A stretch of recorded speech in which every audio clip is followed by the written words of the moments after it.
Assalamualaikum warahmatullahi wabarakatuh. Sahabat Bawaslu di seluruh Indonesia, kembali lagi dengan kami Bawaslu Kota Bengkulu dalam program Ngobrol Asik.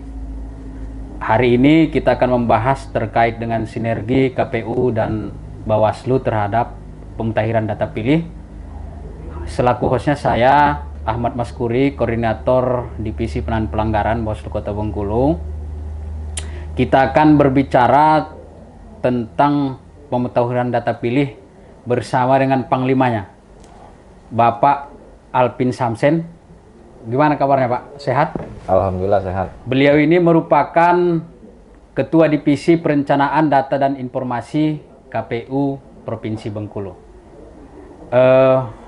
Terima kasih sudah hadir di Bawaslu Kota Bengkulu.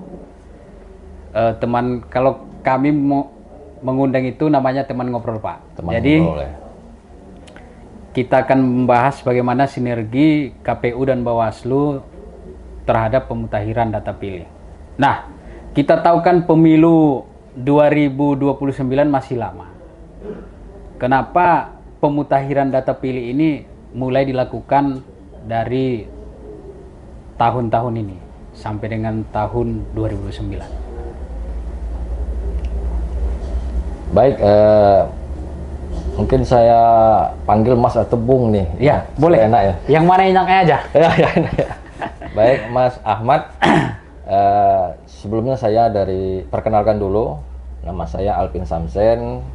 Saya mengampu Divisi Perencanaan Data dan Informasi di KPU Provinsi Bengkulu. Dan alhamdulillah hari ini saya hadir dan mengikuti podcast ini sesuai dengan undangan yang disampaikan beberapa hari yang lalu. Nah, jadi begini Mas Ahmad, terkait dengan pemutahiran data pemilih berkelanjutan, khususnya di Provinsi Bengkulu ya, karena berdasarkan Undang-Undang Nomor 7 Tahun 2017 terkait dengan pemilu dan juga Undang-Undang Nomor 1 Tahun 2015 terkait dengan pilkada, dan juga ada peraturan KPU Nomor 1 Tahun 2025 terkait dengan pemutahiran data pemilih berkelanjutan. Nah, maka KPU pada saat ini memang betul tadi apa yang disampaikan bahwa tahapan untuk 2029 ini kan masih panjang kan. Tapi KPU sepanjang ini masih ada kegiatan apa yang namanya PDPB, pemutahiran data pemilih berkelanjutan. Nah, ini yang sedang dilakukan oleh KPU, terutama kawan-kawan kabupaten kota yang kini lagi melakukan coklit terbatas atau yang disingkat dengan Coktas kan? Coktas ya. Nah, mungkin kawan-kawan Bawaslu juga mengawasi ya, melakukan pengawasan, dan kemarin di tahun 2025 kemarin sempat kawan-kawan Bawaslu melakukan uji petik atas kerja pemutahiran yang dilakukan oleh kawan-kawan KPU kabupaten kota kan? Ya, betul. Nah itu, jadi banyak yang dilakukan oleh KPU, terutama kita pada saat ini, karena kita sebelumnya kan yang terbaru ini menerima data turunan dari KPU RI, data yang sudah disinkronisasikan oleh KPU RI, ini diturunkan ke kabupaten kota melalui KPU provinsi. Nah, kemarin ini sudah kita sampaikan ke KPU kabupaten kota. Nah, maka melalui podcast ini juga kami mengharapkan supaya sinergisitas antara KPU dan Bawaslu ini terjalin dengan baik. Itu Mas. Baik. Dalam proses pemutahiran data pemilih berkelanjutan ini kan biasanya banyak data yang belum sinkron. Nah, apakah KPU Kabupaten Kota langsung menindaklanjuti data-data yang misalnya di dalam beberapa kelurahan terjadi data yang ada yang meninggal dunia, yang dari 16 tahun pada saat nanti pemilihan itu akan berumur 17 tahun bisa memilih. Itu biasanya bagaimana pola koordinasi yang dilakukan oleh teman-teman KPU terhadap pemutahiran data pemilih yang berkelanjutan ini, Pak? Baik, jadi kalau terkait dengan apa itu data yang belum apa tadi Belum masuk, terus belum- ada yang meninggal dunia. Oh, terkait dengan data yang TMS ya? Iya, TMS seperti data yang meninggal dunia. Meninggal dunia. Karena pengalaman kemarin ini kan, iya, pengalaman di 2025 pada saat kawan-kawan yang melakukan coktas, bahwasanya di lapangan ini kan masih ada ditemukan, faktanya di lapangan masih ada ditemukan data yang meninggal dunia, tapi faktanya ini masih hidup, itu kan? iya, Di lapangan Ada. kan masih ditemukan masih hidup kan? iya. Ada yang sudah meninggal dunia tapi tidak tercatat. Ah, itu. Ada yang meninggal dunia tidak tercatat. Iya. Nah ini ya, ya ini kan berdasarkan data yang sudah disinkronisasikan ini kan KPU memastikan di lapangan bahwa data ini apakah ini masih valid atau tidak kan. Nah, maka kawan-kawan ini kawan-kawan KPU kabupaten kota ini mengecek kebenarannya ini kan, apakah secara administrasinya ini sudah memenuhi syarat atau belum. Nah, kalau di lapangan nanti kita temukan fakta-fakta apa yang disampaikan Mas Ahmad tadi, ya kita akan menyesuaikan dengan melihat administrasi kependudukannya. Seperti kalau sudah meninggal itu kita lihat apakah ada akte kematiannya, Iya, itu kan. betul. Dan juga kalau ini kita lihat di KK-nya, KTP elektroniknya, dan dokumen-dokumen pendukung yang lainnya. Itu Mas. Baik, terima kasih sahabat Bawaslu. Menarik ini, apalagi terkait dengan pemutahiran data pemilih berkelanjutan. Ada satu hal yang masih menjadi catatan kami di Bawaslu. Kami juga di samping melakukan pengawasan juga ikut sebenarnya melakukan sosialisasi terhadap pemilih data berkelanjutan ini. Ini kan nanti di 2029 itu ada beberapa anak-anak sekolah itu sudah memasuki usia sebagai pemilih. Nah, ini kalau mereka mau didata, kan beberapa ada yang belum masuk ataupun belum terdata. Itu biasanya bisa melapor kemana? Apakah ke KPU Kabupaten Kota atau cukup di kelurahan maupun kecamatan?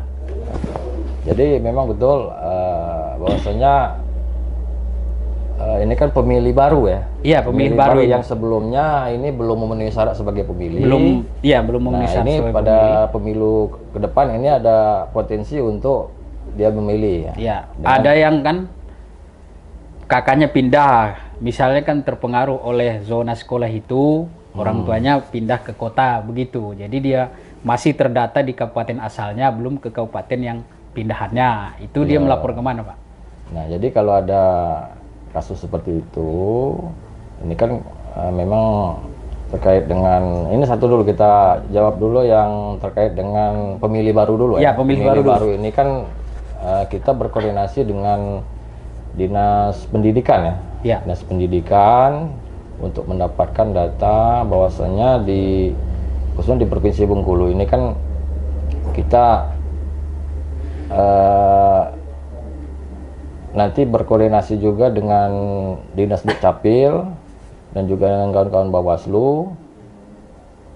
Dan kalau ada kendala di lapangan terkait dengan kalau seandainya dia belum terdaftar, dia bisa melapor ke KPU Kabupaten Kota ataupun bisa melalui medsos KPU.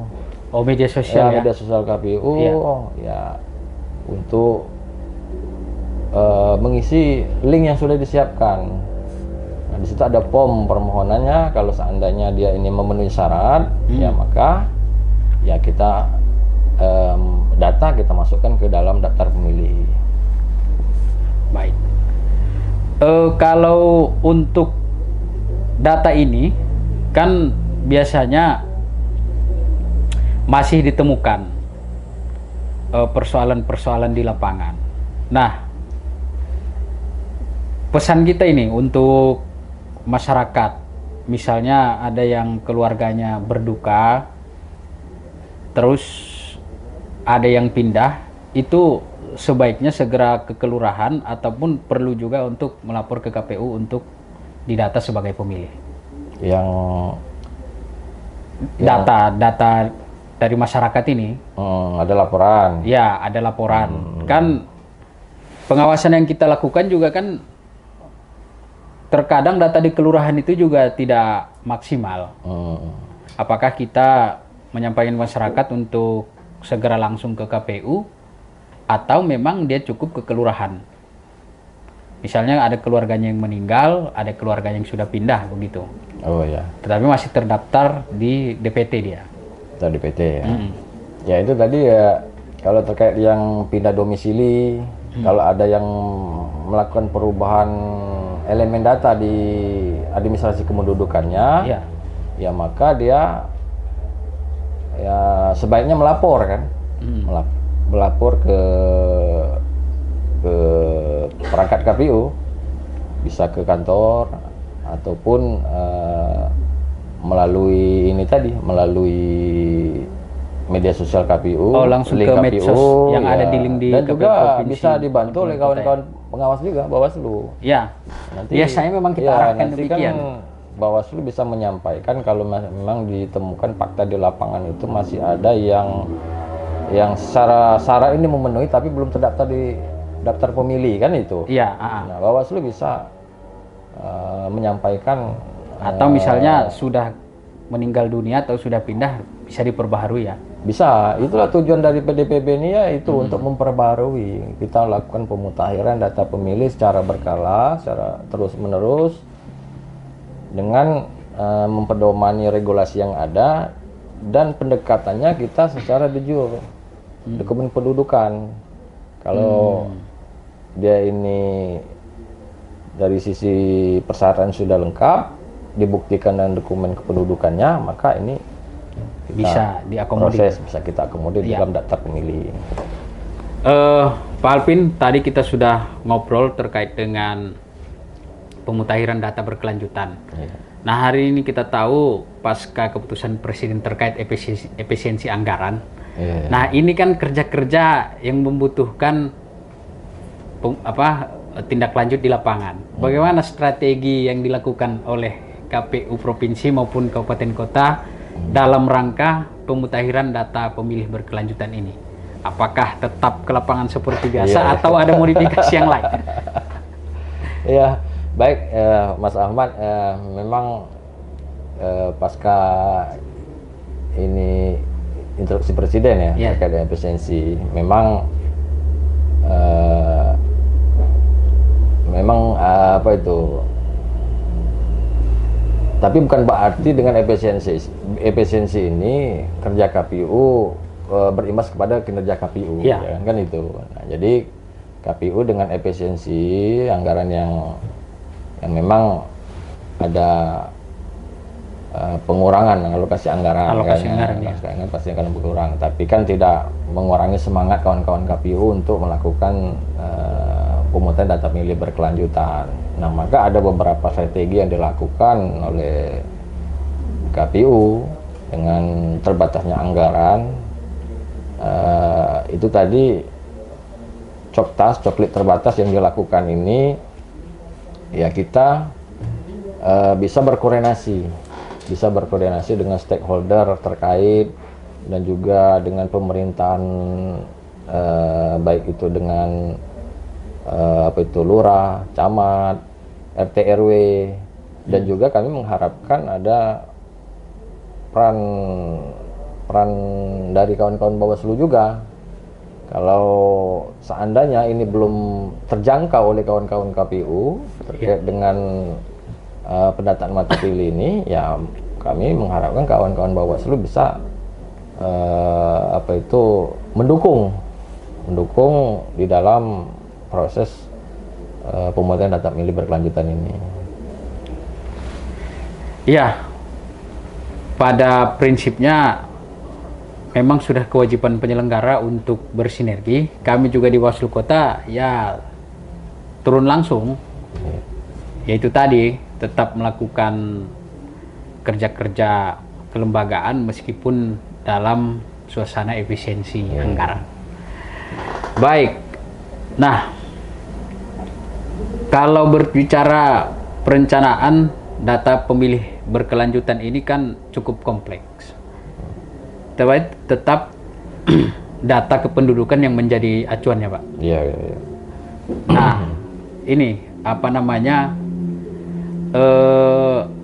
Biasanya ini kan diperbaharui ataupun ada pleno ya yang diadakan oleh KPU Ya, yang mengundang rekap. seluruh Ya, rekap secara berkala. unsur pimpinan daerah untuk rekap berkala. Biasanya dalam rekap itu apa saja yang disampaikan ataupun dibahas kemudian yang ditetapkan dalam rekap itu sendiri. Baik, memang betul Mas Ahmad. Jadi kita KPU, baik itu di secara nasional, provinsi, dan juga kabupaten kota, karena sudah diatur di dalam regulasi bahwa hasil dari pemungutan data pemilih yang kita lakukan ini direkap. Kalau di kabupaten kota itu triwulan setiap 3 bulan sekali, setiap triwulan itu direkap, diplenokan dan diumumkan. Begitu juga dengan di KPU provinsi. Kalau di KPU provinsi setiap semester ya, 6 bulan sekali. 6 bulan sekali ya. Direkap, diplenokan, diumumkan juga, dan ada rekap nasional. Nah, maka nanti setelah ini direkap, ini kita umumkan. Nah, disitulah nanti masyarakat bisa melihat apakah ini sudah terdaftar atau belum. Kira-kira seperti itu. Oh, setelah rekap secara nasional itu dilaksanakan ya. Dan juga berjenjang, ini kan diumumkan. Nah, semestinya masyarakat ini proaktif memastikan bahwasanya dirinya ini sudah terdaftar atau belum, sudah terdata atau belum. Nah, kalau belum terdata, maka disitulah ruangnya untuk untuk semester berikutnya ini bisa kita data dan kita masukkan ke dalam daftar pemilih. Itu Mas. Baik, Pak Alvin, ini ada sedikit yang masih menjadi catatan juga bagi kami pada saat melakukan pengawasan. Kita tahu dalam proses pemilu maupun pemilihan itu kan ada beberapa daerah yang zona merah. Datanya ini ya banyak bermasalah. Biasanya daerah pelabuhan kan, daerah tempat tinggal mahasiswa. Ini kan biasanya banyak terjadi yang berpotensi pada saat pemilihan itu menimbulkan bahkan sampai pada titik pemilihan suara ulang. Nah, ini dalam pemutakhiran data pemilih berkelanjutan ini bagaimana KPU itu melakukan sosialisasi maupun pendataan ke daerah-daerah seperti ini. Ya, misalnya di wilayah mahasiswa, kemudian daerah-daerah perbatasan maupun di daerah pelabuhan. Baik, jadi begini itu Mas Ahmad, terkait dengan daftar pemilih ya. Iya. Bahwasanya KPU dari pemilu sebelumnya ini sudah ada semacam peningkatan kinerja yang dilakukan oleh KPU. Nah, di pemilu kemarin dan juga di pilkada, alhamdulillah soal DPT ini khususnya di Provinsi Bengkulu Ya. minim terjadinya soal atau permasalahan-permasalahan. Nah, tadi kalau terkait dengan bagaimana pemilih yang di daerah dekat kampus misalnya, Iya. terkait dengan mahasiswa yang keluar masuk ini keluar kan. masuk ini. Begitu juga dengan di daerah-daerah Pelabuhan kan. pelabuhan ataupun daerah perbatasan. Nah, ini kan rentan. Khawatir kalau terjadinya manipulasi data di situ kan. Iya. Nah, maka KPU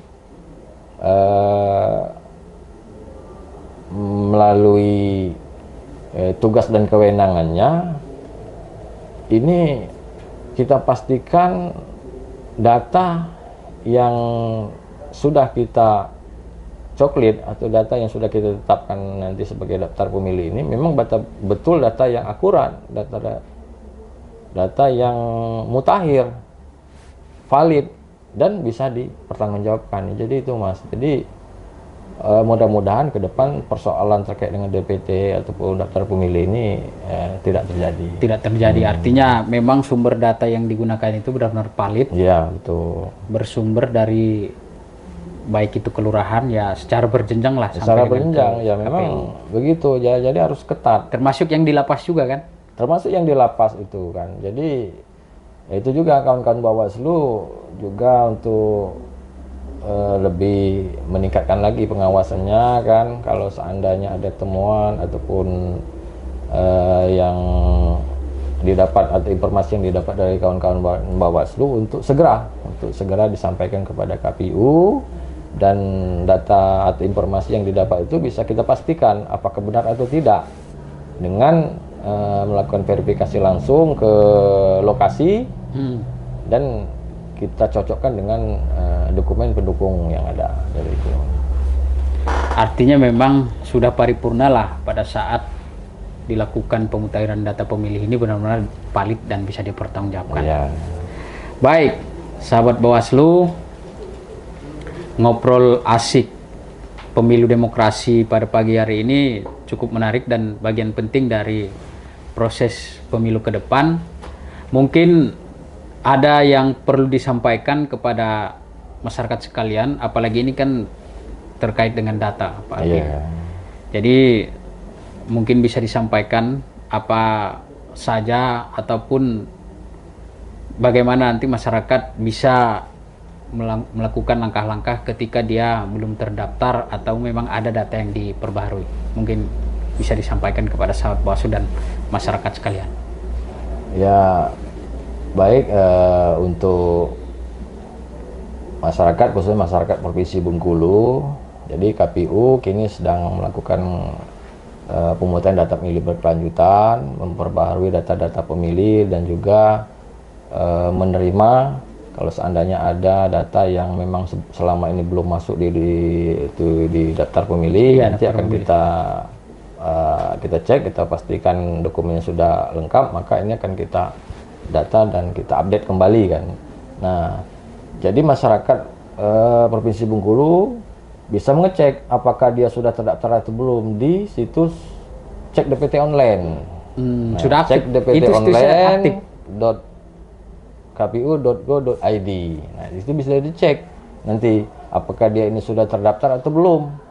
Nah, kalau dia belum terdaftar, itu tadi dia melapor ke KPU dan juga mungkin melapor di medsos, di apa itu, komen-komen medsos, di posko-posko KPU ya. yang sudah disiapkan, gitu juga mungkin nanti kawan-kawan Bawaslu juga membuat posko kan, ya. posko ada pengaduan, posko aduan ya. Nah, jadi KPU terbuka kalau seandainya ada saran perbaikan atau rekomendasi yang disampaikan oleh KPU, ya KPU siap menerima selagi itu dokumen pendukungnya benar. Jadi itu dengan masyarakat Provinsi Bengkulu, kami mohon partisipasinya di dalam pemungutan data pemilih berkelanjutan ini. Jadi dan juga mohon dukungan juga dengan kawan-kawan Bawaslu dalam sinergisitas, ya, sinergisitas di dalam pemungutan data pemilih berkelanjutan yang dilakukan oleh KPU. Jadi itu Mas. Kita masuk ke sesi quick question atau pertanyaan cepat. Nah, ini nanti saya sampaikan pertanyaan, Pak Alvin langsung jawab. Pemilu. Surat suara. Pemilih. DPT. Penyelenggara. KPU. Bengkulu. Maju. Alvin. Komisioner.